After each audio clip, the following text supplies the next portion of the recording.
Hey, what's going on, guys? I'm Nick Gray, and today we're doing a smartphone camera comparison with the all-new Pixel 11 Pro and comparing that with the iPhone 17 Pro to see how these two devices stack up in everyday use. Let's take a look.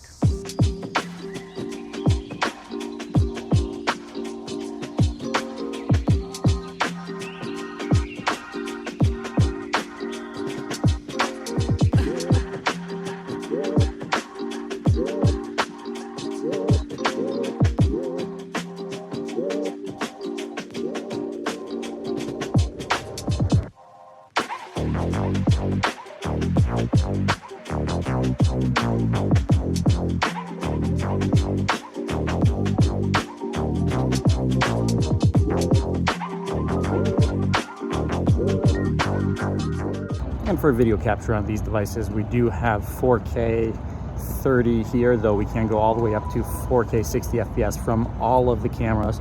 But we're starting off with the ultra wide on both of these, and the field of view seems to be pretty similar between them.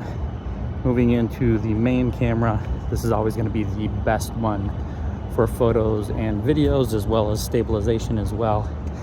We do have a 2x digital crop, getting in a little bit closer to the subject. And then of course we do have 5x telephoto on the Pixel and 4x on the iPhone.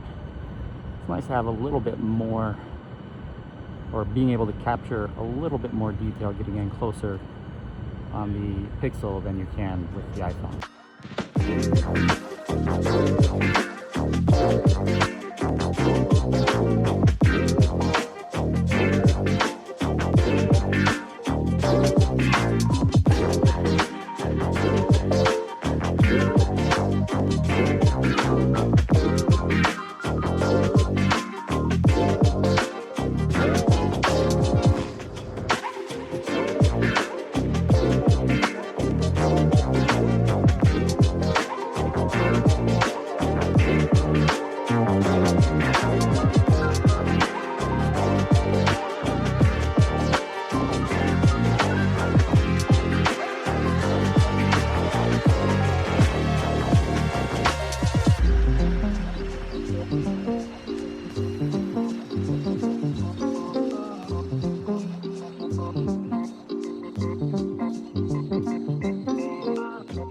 And for video from the selfie camera, this here's a look at what you can get out of both of these devices. Again, 4K 30 recording right now, though you can go up to 4K 60 from each smartphone.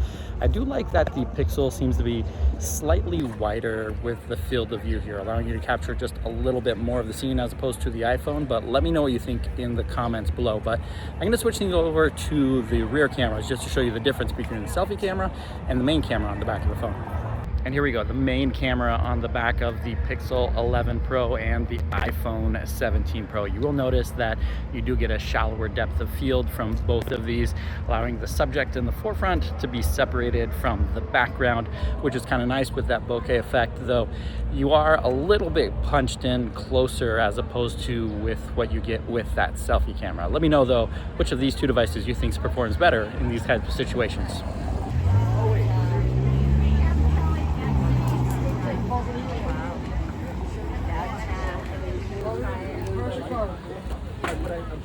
You don't want to pasta?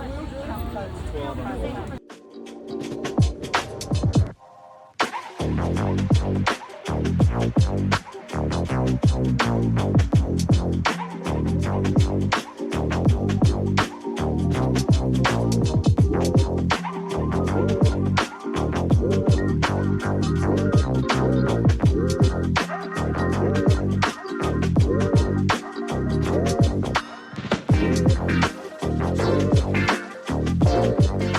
So if you watched my camera comparisons in the past, you've seen Little Italy here in Cleveland quite a few times, but this is the first time I'm coming down during the Festival of the Assumption, and this place is packed. But honestly, perfect time to test out the cameras on these devices. I'm going to switch over to the main cameras now to test out the zoom and see what we can come up with.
Well, as always, now that it's dark, it's time to continue the camera test in low light conditions to see how these two devices perform when lighting conditions aren't really that ideal. And of course, starting off here with the selfie cameras on both of these devices isn't really the best camera for low light video capture. So I'm going to flip things around to the ultra wide camera on the back and then the main sensor, just to show you what the difference is between the cameras on the front and the ones on the backs of the phone. And for test number one, starting off with the ultra wide camera, this one does give you a wider field of view so that you can record yourself a lot easier, but it's not going to be the best one for capturing photos and videos.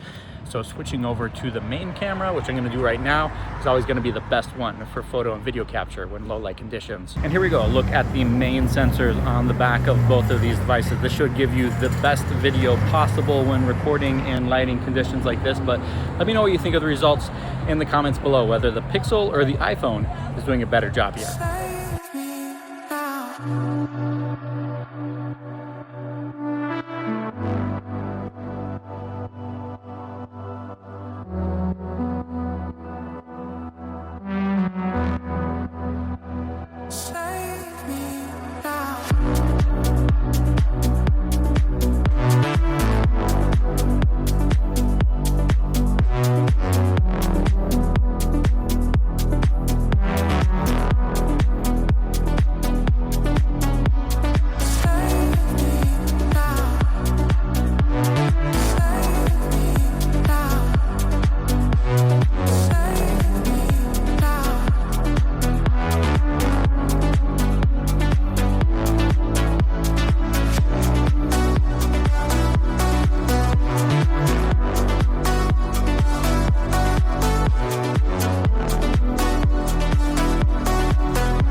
For video capture on both of these devices, taking a look at the rear cameras one more time, starting off with the ultra wide, and then we're going to bump into that main sensor, just getting in a little bit closer. And of course, this is always going to be the best one for capturing photos and videos, especially in low light conditions, just because that main sensor is so much larger than the other sensors on the camera.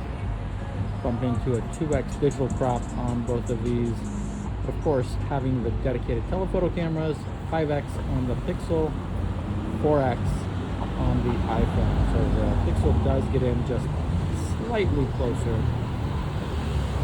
Let me know in the comments which one you think does a better job here.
And that's going to do it for this camera comparison between the Pixel 11 Pro and the iPhone 17 Pro. Let me know what you think of the results in the comments below and which device you'd rather use on a day-to-day basis for your photos and videos. Thank you guys so much for watching, and I'll catch you in the next one.